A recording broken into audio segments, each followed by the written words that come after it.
Hey guys, happy Sunday. I hope you're all doing well. Today is yoga, which for some of you is very frustrating. For others of you is very welcome because it's really is an amazing workout. Our bodies definitely need this stretch, so be sure not to skip it and enjoy it. Really, it's kind of a gift for your body whenever you have movements such as yoga. So I'm going to get you guys to the point where you really look forward to your Sunday yoga. I promise. I wanted to respond, I guess you could say, to Ken's video with his frustrations last week about yoga.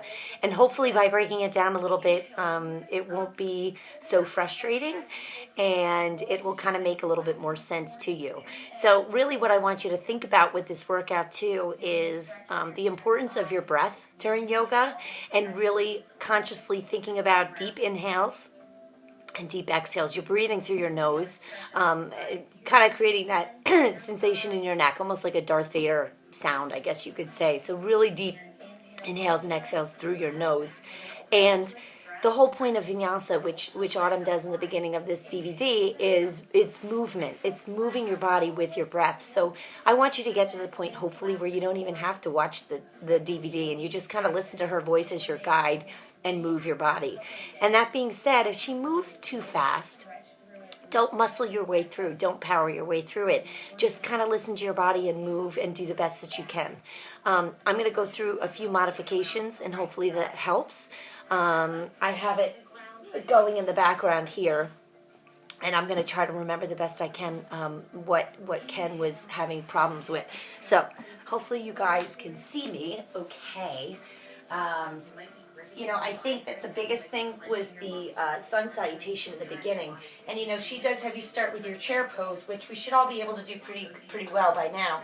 And, again, think about all your weight in your heels, like she says. Like, you should be able to lift your toes and really think about sticking your butt all the way back and sitting down in your chair, okay? You might not be able to come this low. You might be up here. So that's how she has you starting. That's really important. You really feel good stretch all in the back of your legs and your glutes.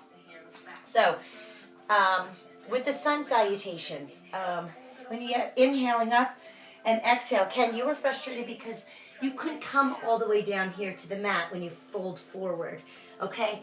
Don't worry about it. Inhale, exhale, bend your knees, okay? Just come down, bend your knees as much as you can to have to get there.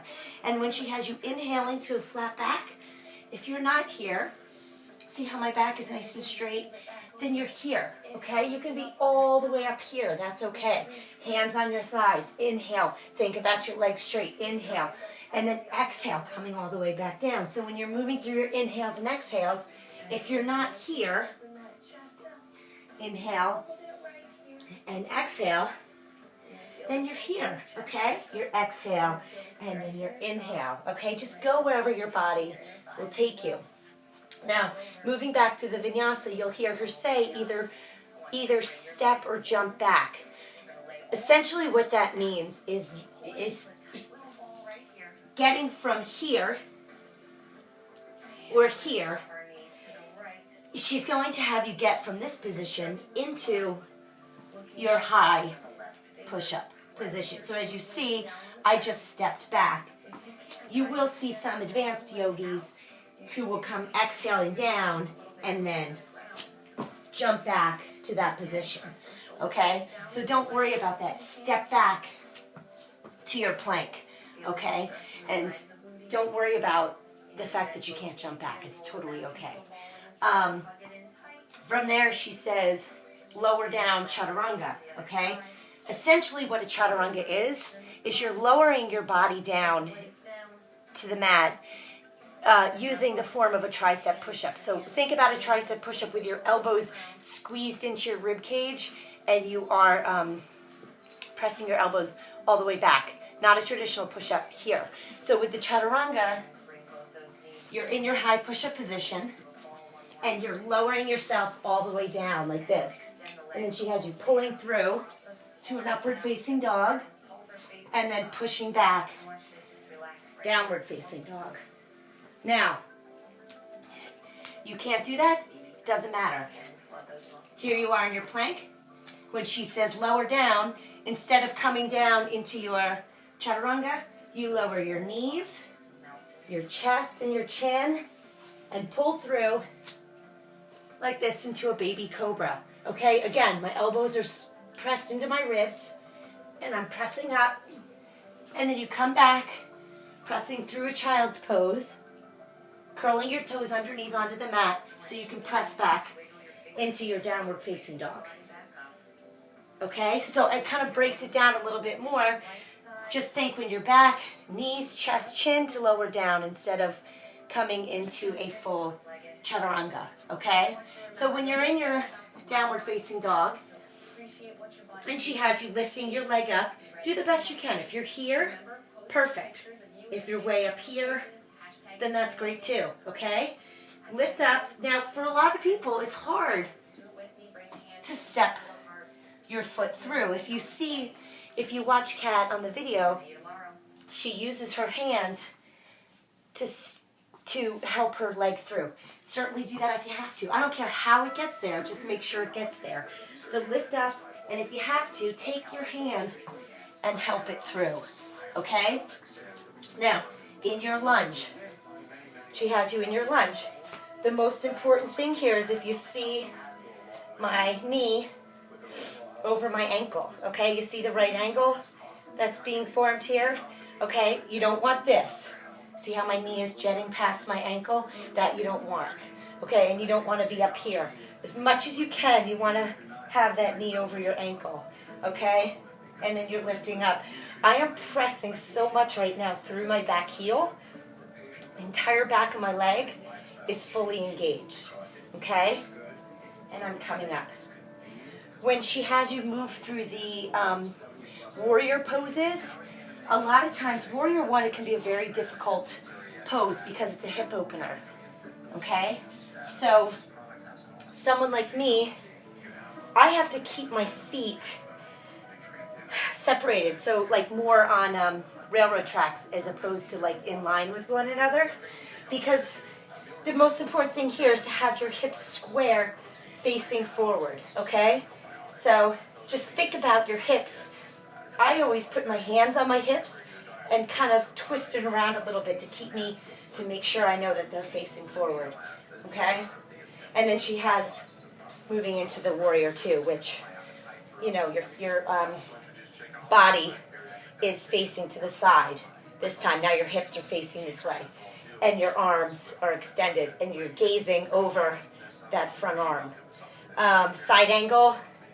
Again, think about really engaging your legs this entire time. If you have to come down here, that's where she has you in the beginner. And then she says you can come here, and you hear her say, if you want to bind, you can bind. Don't go there if you don't want to, and only do it if you know what you're doing. Essentially, she's talking about, you know, wrapping your arms around. And this is a great chest opener. You're really opening up your whole body here. Triangle pose, you know, you might be here. Okay, see the triangle that's being formed by my legs? And my butt's not sticking out. My tailbone is totally tucked underneath, and my legs are fully engaged. If you come here, come here. Okay, if you can come back down more, you know, you can come back down however your flexibility is. Let me think.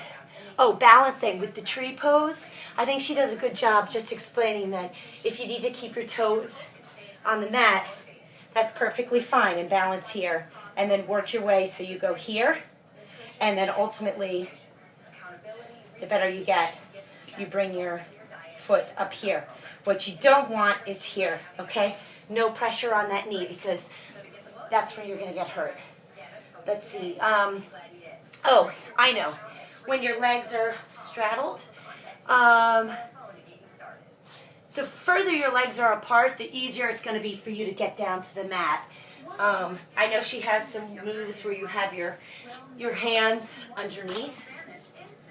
And ultimately here you want your big toe pressing into your wrist, okay?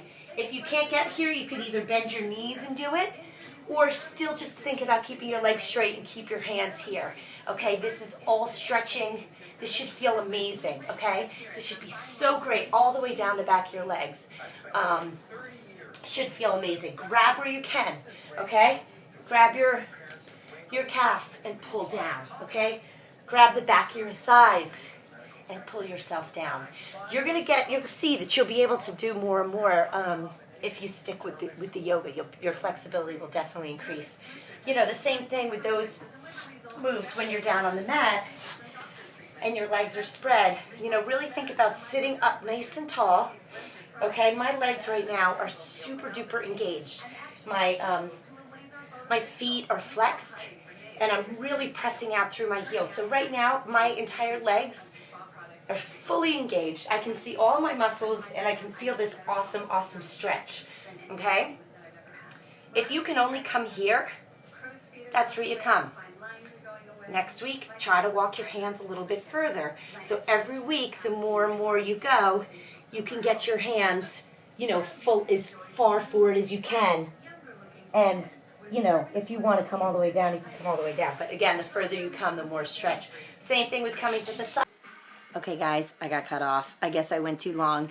Hopefully what I showed you will help you a little bit. Just let me know one way or another, please, so I can put another video out there if I have to. But anyway, have a great day. Enjoy your yoga, and let me know how y'all do. Okay, bye. Okay, guys, I got cut off. I guess I went too long. Hopefully what I showed you will help you a little bit. Just let me know one way or another, please, so I can put another video out there if I have to. But anyway, have a great day. Enjoy your yoga, and let me know how y'all do. Okay, bye.